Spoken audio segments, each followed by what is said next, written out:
Wa qala radhiyallahu yakunul khairu fil aktsari syaqan fil hal khuluwan fil ma'al. Kebaikan itu kebanyakannya syak. Ya, kebaikan itu kebanyakannya sesuatu yang susah, sesuatu yang syak. Ya. Fil hal, pada mulanya, pada halnya. Ya.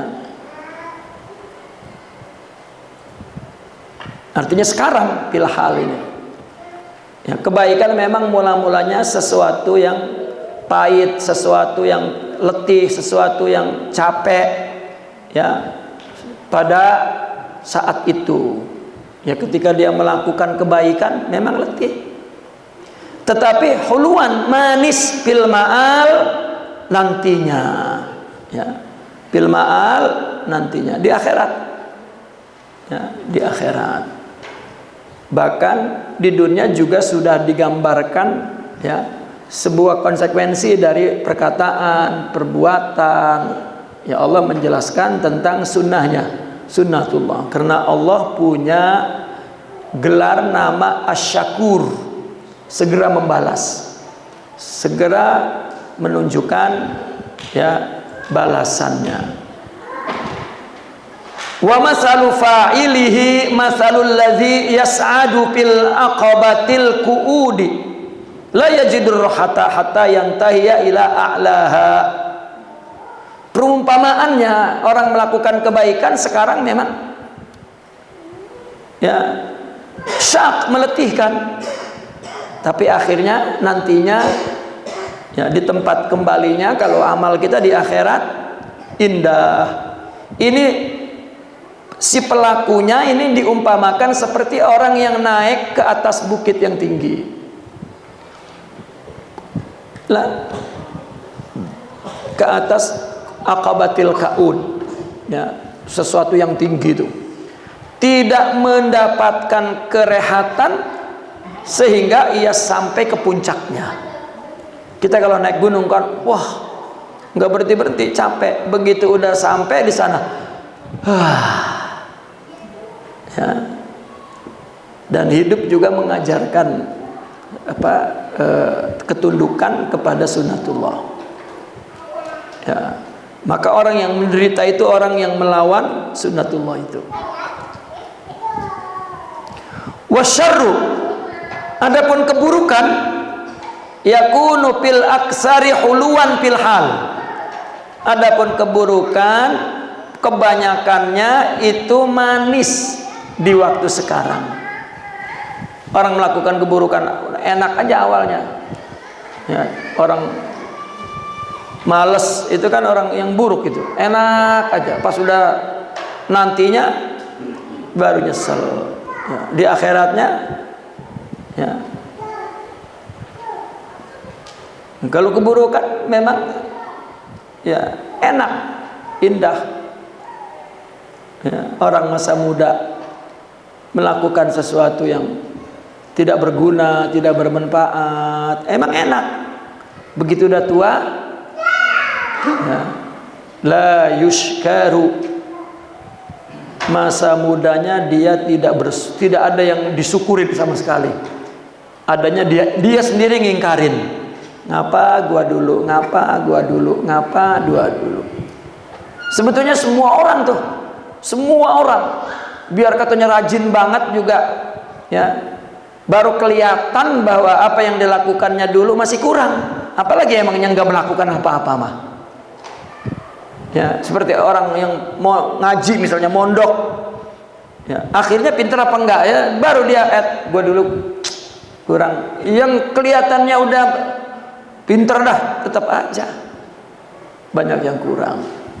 Itu orang makanya perlu kepada mauizah, kepada nasihat, kepada tazkirah, ya, agar setiap orang belajar dari masa lalu itu.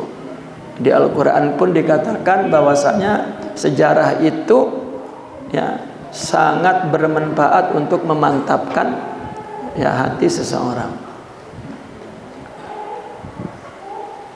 wasyaqan fil istiqbal fil mustaqbal, dan ya menjadi susah, menjadi derita, menjadi sengsara pada masa akan datang, fil mustaqbal atau fil istiqbal. Wa masalu fa'ilihi masalul ladzi yaqa'u min zirwati jabalin aw baitin la yajidul alama hatta yaqa'a 'alal ardi. Perumpamannya apa? Perumpamaan dia ini adalah seperti yang jatuh dari puncak gunung atau dari rumah atas.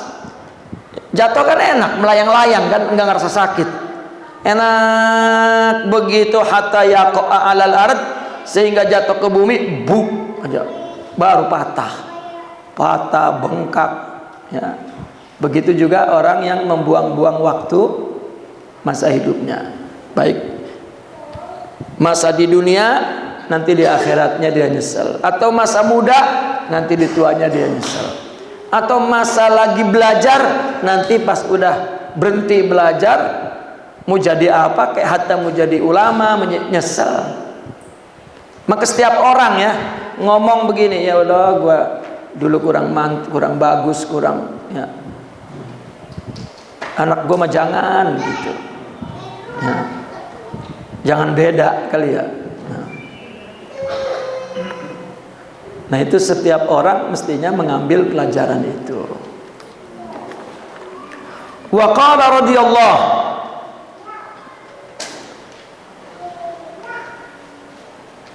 karena begini, karena orang yang melakukan kebaikan, dia tidak akan mengetahui keutamaan kebaikan itu.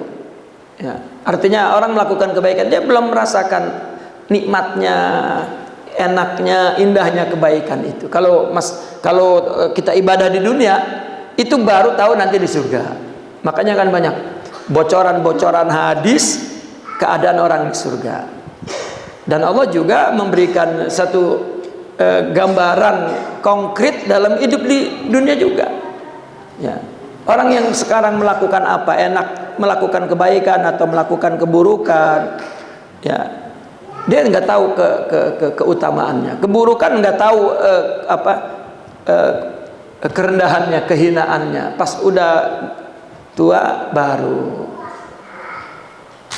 Dan orang yang paling buruk udah dulu enggak ngapa-ngapain, sekarang enggak ngerasa apa-apa. Ya. Iya. Ini udah bukan orang. Gitu. Maka kalau Kiai Ceger mah dulu bilang, ini kebo, katanya gitu. Ya. Karena orang sufi itu melihat tubuh manusia itu terbuat daripada bahannya adalah dari alam semesta ini, ada sifat-sifat hayawan. Maka manusia adalah hayawanun natiq. Itu.